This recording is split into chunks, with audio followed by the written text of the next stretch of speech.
Kill that guy! Surprise! Oh, it was worth it.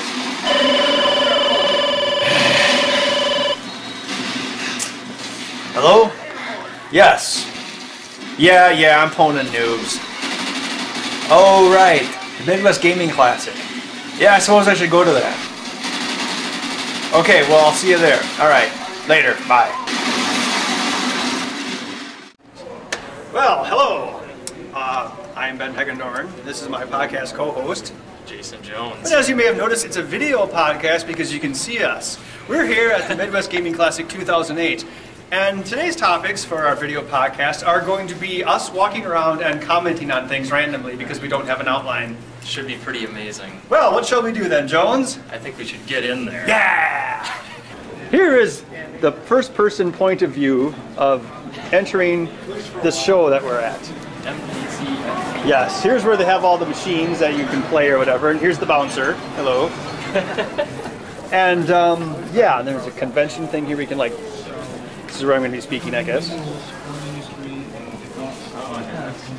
Yep. What do you think of all that, Jones? So I guess you'll probably see this later.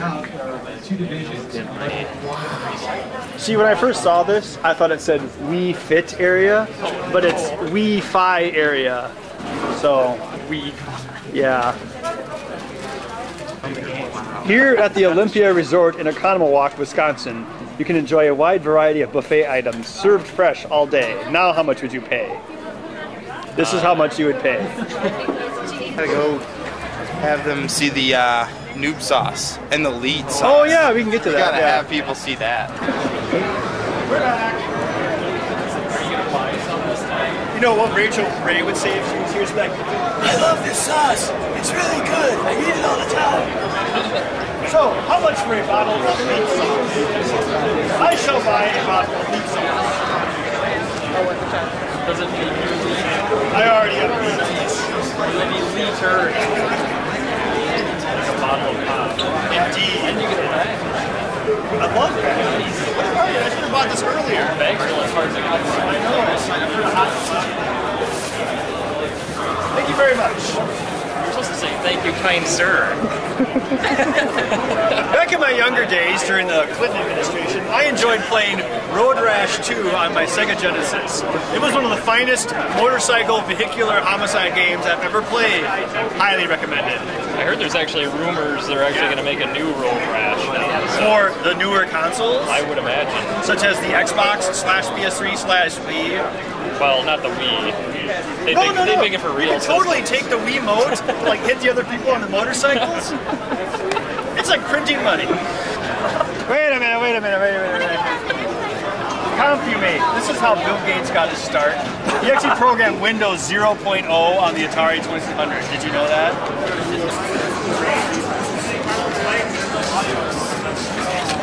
For all my years of searching, I have found Super Dodgeball for the Nintendo. It's the finest game ever made. Would you agree? It is. It's $1 million. $1 million. Okay, let me get my check. Thank you. All right. How about 1995? Yes. Oh, that was a very rare one. I don't care. You want a bag for it? Do you have a sleeve actually? I didn't bring any sleeves. Oh, that's okay. Actually, I have a bag. I can sell you a bag for $1. $1? I'm gonna have to go with no. That's pretty spendy. All right. Here you go. Thank you very much. Very well. Check this out, man. Well, today has been well spent. Over there. Yep, there he is. Hasselhoff on a pinball, and of course, Bill Paxton on a pinball machine. Now, how much would you pay? How much would you pay? Yes! That one's awesome. Yeah. Okay.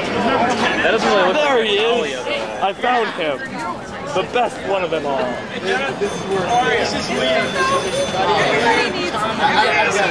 Sean Bean. I wonder if he's bad. Oh, look, Mini Driver's on there too. Yeah, because he was in the movie for like, what, 20 seconds? I am here with one of my customers. I built that. And now he's using it to test video games, apparently. That way you know if it's good before you leave. I'm sure they're all perfect, but that way you know. Oh no, it's E.T.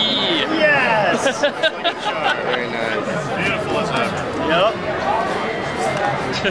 Came here last year and met Ben, got to talk about some of this stuff, and I realized I had to have one of these so I could know what it was I was buying before I bought it. Some of these are too dusty, like.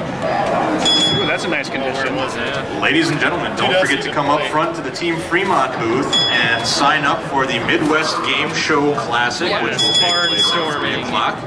We have 2 slots open for contestants. The Midwest Game Show Classic is a Jeopardy-style trivia contest and gameplay challenge contest. Win fabulous prizes provided by GoatStore. Watch out for the birds. Anyway, come up to the front. Team Fremont Bar, the sign-up sheet is right there. Thank you. All right, well, this is the museum area of the Midwest Gaming Classic, in which they have museum pieces or old video game systems. Let's take a look, shall we? We all remember Pong from back in the day, and here it is along with its various rip-offs, including Video Pinball, which apparently was made by Atari. Stunt Cycle. This represents all the thrills and dangers of motorcycling in your own home. I really don't know what to say about that. 70s. Key game. It's like, oh man, I'm really tripping when I designed this. This computer is certified by NASA and the military to deflect all armor-piercing rounds that can be thrown at it. It's amazing. And I'm pretty sure, nope, no basic cartridge. What does DOM stand for? DeLuise? No, I don't think so. Now, as we all saw in the movies, if you need to break into an ATM or steal a microchip to save the future of mankind, the way to do it is with the Atari Portfolio portable computer. I mean, it runs a modified small version of MS-DOS or whatever. It was actually kind of advanced for its time if you look it up. So, yeah, definitely.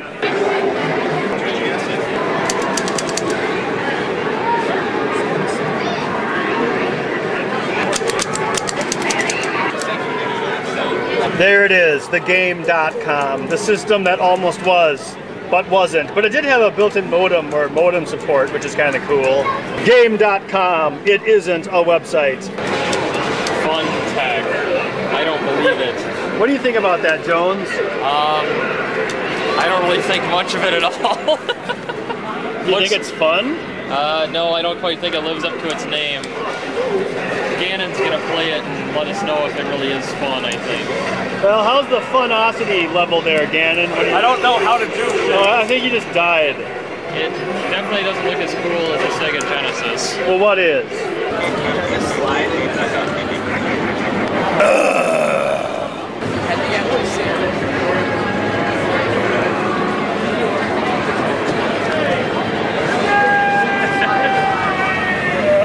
Okay, so that was the Classic Gaming Museum here at the Midwest Gaming Classic. Fairly redundant, 2008. Yeah, so now we're going to move on to my presentation for the rest of our podcast. Stay tuned. Okay, anyway, yeah, since you're here, you probably know who I am. I'm Benheck, and I build junk and it's on the internet. And for this year's presentation, I thought I'd mix it up a little bit and have amazing modding tips for all those of you who want to try this stuff on your own. So that's going to kind of be my theme, and it's projected on this amazing 30-inch monitor for you to view. So hopefully you can all see it decently. And then after that, I'm going to show you some photographs of new projects I'm working on, including the PlayStation 3 laptop, or I guess you'd probably call it like tabletop, because it's pretty big. And then finally, question and answer session, during which I hope no one asks me about the NPod. So, let's get this show on the road, because I have limited time. All right, here we go. Ben's Amazing Modding Tips. Remember, if you want to hack, these are the best tips you can possibly know. All right, here we go. And go. And go. Wow. Come on. Oh, are you kidding me? Come on. Oh, resume slideshow. Yeah, anyway, so yeah, how about that weather today, huh? I mean... March. Good old Wisconsin, winter's the best 10 months of the year. Oh, you gotta be kidding me. Come on, resume. How hard is this? There we go. Okay. Okay, tip 1 of modding and hacking. This is something they wouldn't let me put in my book. Teeth, not my teeth, some random person from the internet, make the best wire strippers. I don't know if anyone of you have tried that yet. Let's say you're cutting wires and what? Oh, okay, this guy has. You just take it and you're go and pull it out and it's perfect. You don't even have to think about it. I mean, they're built in. And as you can see, maybe you can't all read these tips because of the text size, but you know, you can take it on an airplane. You don't have to worry about metal detectors. They just go wherever you do. And you know, this person looks like, you know, they could even go you know, probably 12 gauge wire, all those gaps they have here. This person is really talented. They probably have a future with General Electric. However, there are some caveats with this. Do not use if you have dentures or no teeth at all, so, you know, older folks. Transatlantic cable, probably don't want to strip that. Probably wouldn't taste very good either. And of course, don't do it if the power is on. Otherwise, you may die. Okay, now here's another very important tip with electronics. Ground is ground. Ground is everywhere because it's kind of like the ground of the earth is everywhere. Ground on electronics is everywhere. Here's a photograph of, I think it's an Xbox 360 motherboard. Yeah, it looks hot enough. It probably is an Xbox 360. I've labeled all these ground points. Look, it's here, and it's down here by this regulator thing, and this capacitor, this electrolytic capacitor has a negative going to ground. I guess the point is, you know, ground is everywhere, so anytime you need to ground off to something for, you know, an audio signal or AV cable, pretty much connected anywhere, it's going to be ground. Sometimes things like the Xbox will have large power planes, like right here, but usually if you see a large fill area, it's ground. So yeah, and that's an Xbox. There's a famous overheating GPU and the famous not as overheating CPU, but I still like it. Okay, now whenever you try to make a project, estimate the time it's going to take and then multiply that by 3, and you might get close to the time it's actually going to take you. And this is kind of what I look like after a project. And you know that saying about success is what, 1,000% perspiration and 1% inspiration or whatever that is? I'm paraphrasing. That's completely true. I'm even in this stuff, you know, you might see my website and think, oh wow, he's so awesome, he can do all this stuff magically. And no, it's tons and tons and tons of troubleshooting and frustration and whatnot. So most of your work is going to be troubleshooting if you're trying to hack anything. So just expect that ahead of time and save yourself the frustration and disappointment. You know, Murphy's Law comes into effect. Anything that can go wrong with a hack probably will, especially if you're trying to do a Nintendo 64 portable of any kind, which I would just suggest avoiding, because if you look at it wrong, it will kill itself. It's terrible.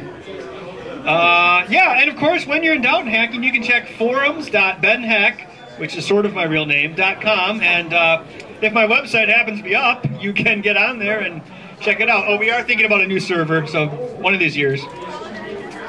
Okay, this is a very important one, which involves Jessica Alba. When you're hacking and doing mods, looks is more important than functionality, right? Okay, so what I wanted to illustrate here, let's say you're driving in the middle of nowhere and your car breaks down. What would you really rather have with you? A tire iron or Jessica Alba? See, these are important things. Or we've got a NASA supercomputer versus a MacBook Air, which is cooler, you know? But it's really important because, I mean, you look at the whole Britney Spears thing. I mean, it's really about what people want or what they think is cool and functional or cool looking rather than function. I know that kind of sounds like the way it's not supposed to work, but you know, this is America, it's all about image. So, you know, if you're trying to make a cool mod and put it on the internet and, you know, make something that's interesting, you don't have to make this big, mammoth box that can compute 50 trillion gigaflops or whatever they call it. Nobody's really going to care, but if you make something that looks really cool, like a MacBook Air, you're going to be like, wow, that's awesome. Then you get book deals and crap. And so then go on the interwebs, spread your creation far and wide. You know, I just used to be an average guy, graphic artist dude. Then the internet came along, and now I'm sort of famous or whatever. So yeah, you get on TV and ride in limos, it's awesome. A rule of design, if you're designing something, is that good artists copy and great artists steal. And I don't completely believe in that, but a lot of people do, so there you go.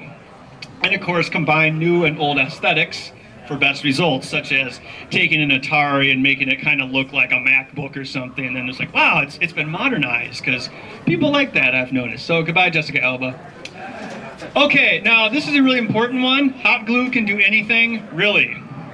And a lot of people might think, oh, hot glue is for noobs, or I don't want to use hot glue, it's too unprofessional. Screw that. It's super easy. If you sit there trying to screw everything together, you're just going to make yourself nuts. The best thing to do is just hot glue everything in place. I mean, if you've ever taken apart modern electronics like the iPod, everyone loves the iPod, it's freaking glued together. I mean, that's the way the world works. I call it glue engineering. So here's the inside of the Atari Jaguar portable that I made. I've called out, which is the official term for this, all the hot glue. There's some here, here, here, here. You know, it really doesn't matter. As long as, you know, you don't need to take it apart later. I mean, be sure, you know, be sure. But then the hot glue will be fine. And screws and fasteners are so 1900s, very important to know. I just found that picture off the internet. You probably don't need that big of a glue gun. But you can use one if you want. Okay, this is actually a somewhat practical tip for soldering. Always tin your wires, even though tin's not really involved that much. I don't know if this really shows up, but if you want to connect wires, you know, this is some good basic household stuff too, if you're like rewiring a lamp or installing a burglar alarm or whatever. You take some solder and you heat up the wire and put the solder on it first, you know, so it gets tinned with solder. And then when you connect that to something else that already has solder, they'll connect much better. Whereas if you just connect solder, you know, attach copper to something else copper and then dump solder on top of it, it probably will work, but maybe not as well. Especially if you have wire that's not copper. A lot of wire, especially like ID cables, usually aluminum or tin or something else, and solder doesn't stick to that as well, so it's even better to pre-tin it, you know. Twist it up, pre-tin, it'll solder much better, and you'll sleep better at night, and you'll thank me for it. Now how much would you pay? Okay, speaking of wires, recycle old hard drive cables in projects. Now, 99% of our landfills in a couple years will probably be computers. Well, maybe not. But, you know, it's free. You can go to any computer store. They'll probably just give it to you. And it's great ribbon cable. You can, like, slice it apart. It's got connectors on the end. Nobody wants it anymore because everything's going to SATA and all this jazz. So go get it and use it. I mean, it's out there. It's like recycling. And it's free or cheap. I mean, I swear by it. I buy boxes of it, and it's great. And of course, it's really easy to strip with your teeth. You know, you just kind of go. Yeah, that's probably why I'm on my 4th root canal. But we'll move on. Oh yes, CAD, computer-aided design, is the best thing since sliced bread. Actually, they're mostly molars, so it's probably not connected. You know, here's what things were like before CAD. You know, you had this junk like in France. Caves and dirt and 10,000 BC kind of things. Now post-CAD, we have all this great sharper image kind of stuff. You know, the floating margarita maker with iPod dock, which describes every sharper image thing in one shot. So, I love reading through those on the plane, you know? It's like, wow, another vinyl 8-track computer adapter USB thing, just what I need. I'll order that as soon as I land. But no, if you get like a programs, I use Adobe Illustrator, which is only 2D, but whatever, I think in 2D. But you can use the computers, you know, draw it out on paper first. That gives you the basic idea. If you try to come up with the idea from scratch on paper, it's going to take you forever because you're going to be all exact and blah, blah, blah, and it's going to slow you down. But once you sketch it out, I'm like, okay, that's how it's going to look. That's how I started. It was with a sketch on that yellow paper, I still remember. Anyway, then you take that and then put it on a computer and then refine it. That's a really good way to do it. So the computers are good, but you can't use them for everything. But they're also very important because then, of course, you can use them to run machinery. And in my book, which I'm not really pitching, but I reference it because it's out there, we talk about making patterns, even using a standard printer, because a printer technically is a computer numerical control machine, CNC machine, which can make accurate patterns for you to use in your designs. And this microphone has a really low range. Look at that. One of those like ones that go in your throat. Okay, I'm almost through these boring tips. This one I thought about so much I don't even have a picture. This is kind of important though. If you don't make a project, someone else will. That's like life. So even if it's something really ridiculous and stupid, like 8 years ago or 9 years ago, yeah, about 8 years ago, someone probably would have said, oh, who would want a portable Atari? But obviously people did. I mean, I didn't even think they would, but they did. So you just never know what people are going to enjoy. So if you have an idea that you think is, you know, cool to do it. You know, don't worry about what your friends say. I mean, just let them go play World of Warcraft or whatever. Just go for it. You know, you never know until you try. And if you don't try, well, then you won't fail, but you won't succeed either. So yeah, give it a shot. And don't be intimidated by electronics. They're machines, not magic. It's like, oh no, a PS3, I can't take this apart. Take it apart, who cares? But make sure it's someone else's. Here's kind of back to the sharper image, though. Kind of look for a problem that needs a solution rather than a solution in search of a problem. You know, like that single-handed controller thing. I was like, you know, this would be really cool, and you know, someone requested it because they'd been injured in Iraq, and I'm like, yeah, this is a good idea. And again, I'm like, well, you know, whatever. And then there's a ton of requests for it and interest, and now it's going to be like a actual retail product made in China. So that's pretty cool. All right. I wonder what my last tip is. I can't even remember. Oh yeah, if you're looking into hacking projects like I do or on my forums, here are some suggestions of what to do and what not to do. Good, easy starter projects. The Atari 2600, the classic. It's very simple. It's basically like a rock with some wires attached to it. Nintendo 8-bit is also pretty easy. It's got a lot of cartridge pins, but you know, use that ribbon cable we talked about since it's, you know, in supply. Super Nintendo, not too bad. Bad systems. PS2, it's not that hard, but it's a lot harder than these. It's got a disk drive. Needs to be heat sunk, whatever you want to say. Same thing with the Xbox 360. As we all know, it doubles as a George Foreman grill. Even though the PS3 looks like a George Foreman grill, that's the one that cooks. So, yeah, I wouldn't start with that. 8-bit computers, I'm working on an Apple IIgs, which you'll see in a bit. It's got some problems. Commodore 64 has been kicking my butt.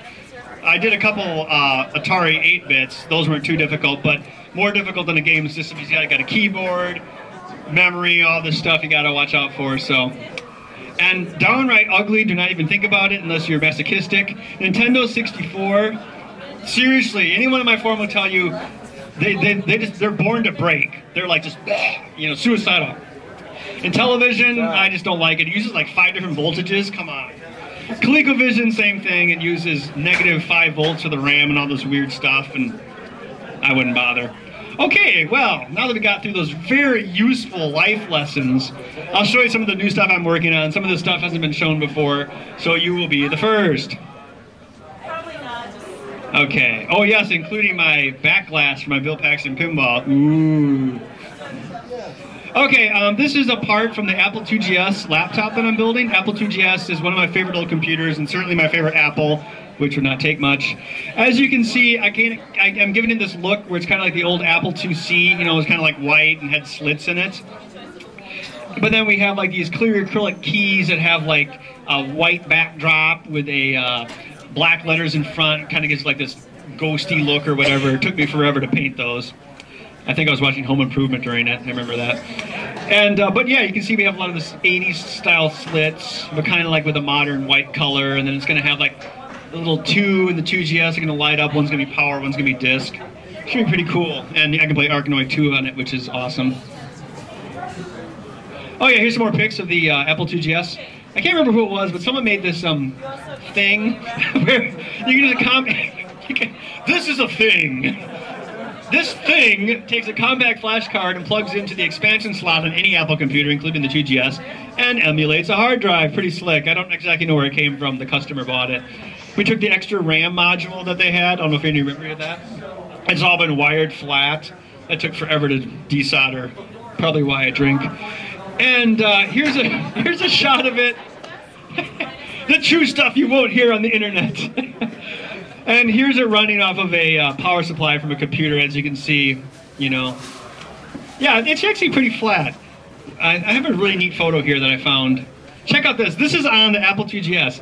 It is a ROM of some sort with Apple and Microsoft on the same ROM. I think the smoking gun needs this. I mean, can you believe that? It's ridiculous. Well, you know what it was. You know what it was. It was Microsoft Basic, I'm sure. And back in the day, like Commodore took Microsoft Basic and never updated it. So, and they spent like $10,000 licensing it. I think this was in that Commodore book. So every one of the zillions and zillions of Commodore 64s that sold had a basically updated version of Microsoft Basic on it, which Microsoft received, you know, their initial payment and then zero in royalties for. So I'm sure they're a lot tighter, you know, kept closer control on their Basic going into the 80s. Okay, this is the inside of one of those PS360 controllers.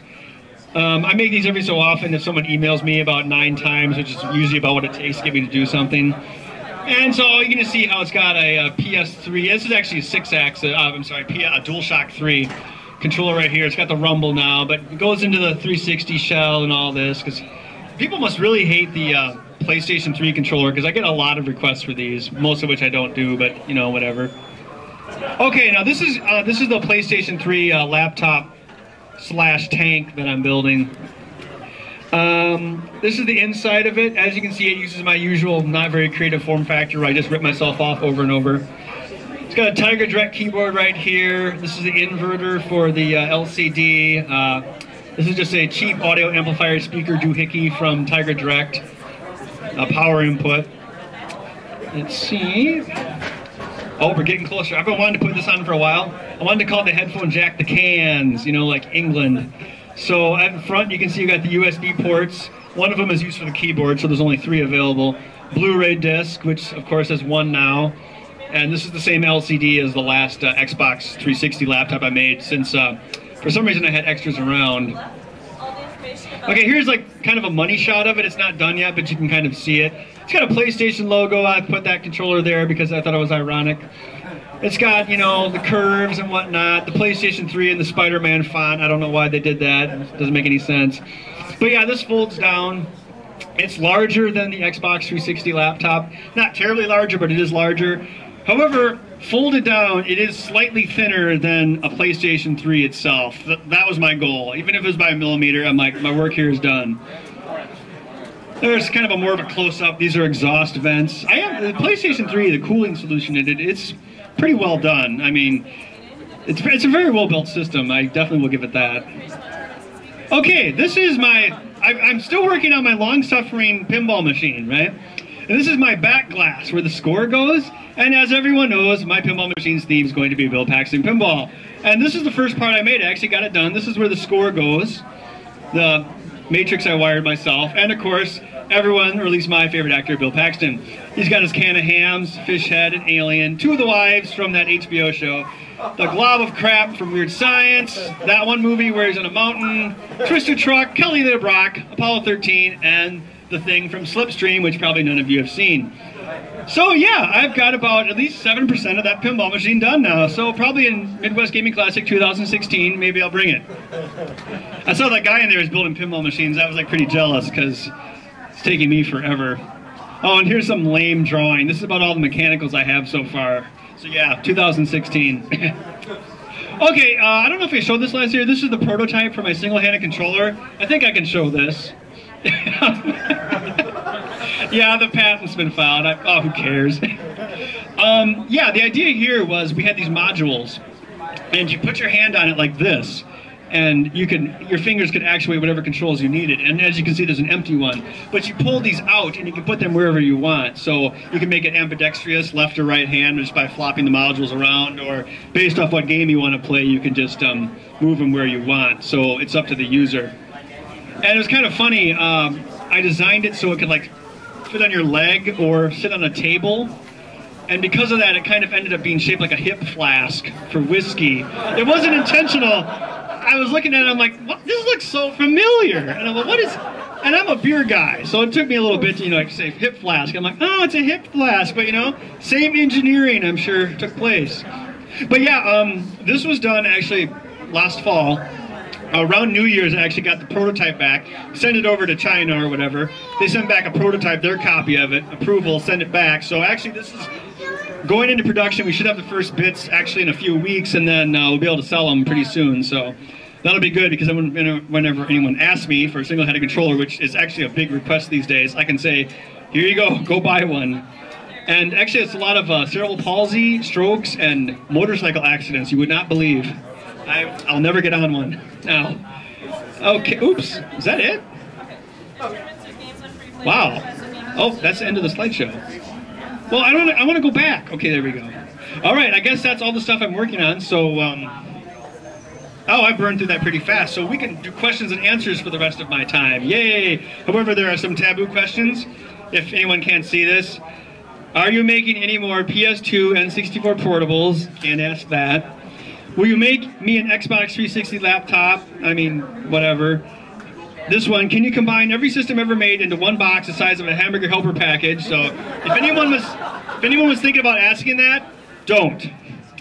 And finally, all lowercase, Dude UROX makes me a PS3 Lappy for $150. Us, please, thanks. So that's another one that I want to hear. Seriously, if you don't use caps, I don't read it. I know that sounds terrible, but you know, there's got to be some standards in our language system. So yeah, if anyone wants to hit me with questions, I've got about a half an hour, so whatever. Yes. Oh yeah, I can bring Jessica Alba back up. Or vice versa, as that would probably work.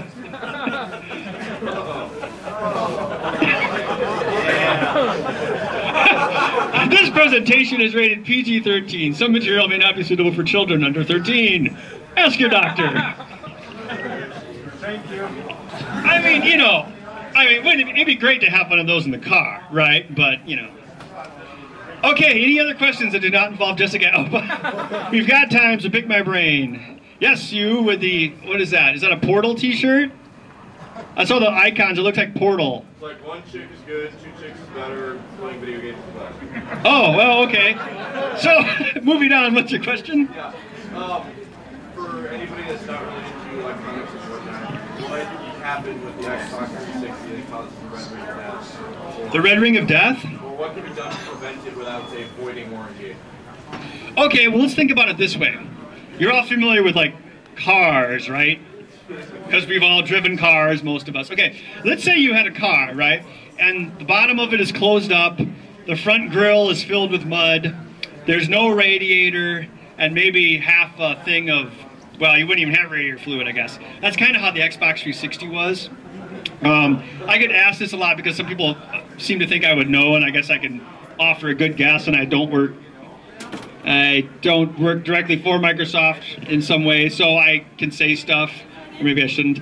Anyway, yeah, basically the GPU cooling system was basically crap. I don't know how many of you have taken apart an original Xbox. Okay, original Xbox, much older, much lower technology, whatever, blah, blah, blah, slower speed. It had a fan directly on the CPU's heatsink, the central processing unit, and the GPU, graphical processing unit. They both had their own fans. The Xbox 360, you've got kind of a, you know, pretty decent heat sink on the, what do you think, Jessica Alba? Yeah, okay. Learn to act, though. And you have a heat sink, pretty good heat sink on the CPU. The GPU heat sink is like this, looks like something on like a 486. It's like this, it's, you know, like maybe half an inch tall, piece of aluminum, under the DVD drive, which itself is quite hot. And air is supposedly just kind of sucked out the back of it by a fan. It's, I mean, it's kind of scattershot. I think another thing that happens a lot is, I guess, the ROHS solder. Sometimes it doesn't flow very well or it cracks, and I don't like it anyway, so I'm quick to blame it. But, yeah, I mean, now they've got the newest ones, like the Falcon Xbox. The ones that say, like, Go Play, Go Pro, or whatever on the front. They also have power supplies that say 175 watts instead of 203 or whatever it was. Those have 65 nanometer process on the CPU. Actually, the GPU is still 90 nanometer. I guess they're going to go to a 65 nanometer GPU pretty soon, probably this year, I think. And then actually the next one after that, which is called, I don't know, Jericho or I don't know, some name. That's actually a combination GPU and CPU. So I think eventually, once the Xbox 360 is about, 4 or 5 years old, they'll probably have one that's pretty foolproof. But I mean, if you read on my site, I'm pretty biased with my game systems, but I don't care. I mean, it's my site.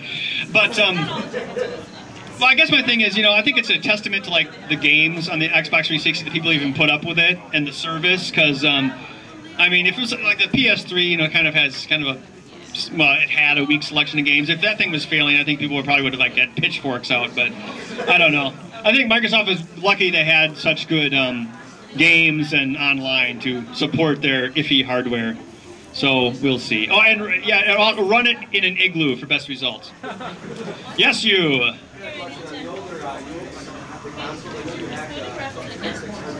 Which one? Well, like the older games, like the 2600, the RF signal. Yes. Well, you can go to my website, which is benheck.com, and under the book section, there's instructions on how to perform the composite video mod, and you can alter that slightly, and it'll be an S video mod.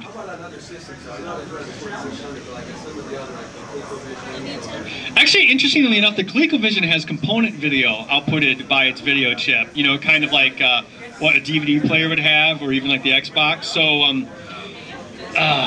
yeah, that one's a little trickier. You can actually go into the ColecoVision and grab composite video off of, I think, the RF modulator just before it's sent out. So I don't really have the information here, but it can be done. I would say ColecoVision composite mod, stick that into Google and see what happens. As far as in television, things like that, I wouldn't even want to guess. In television makes my skin crawl. So, yeah, is that sufficient? Okay, yes. Anyone else have any interesting questions? We still have time. Yes, you in the far back with the Atari shirt.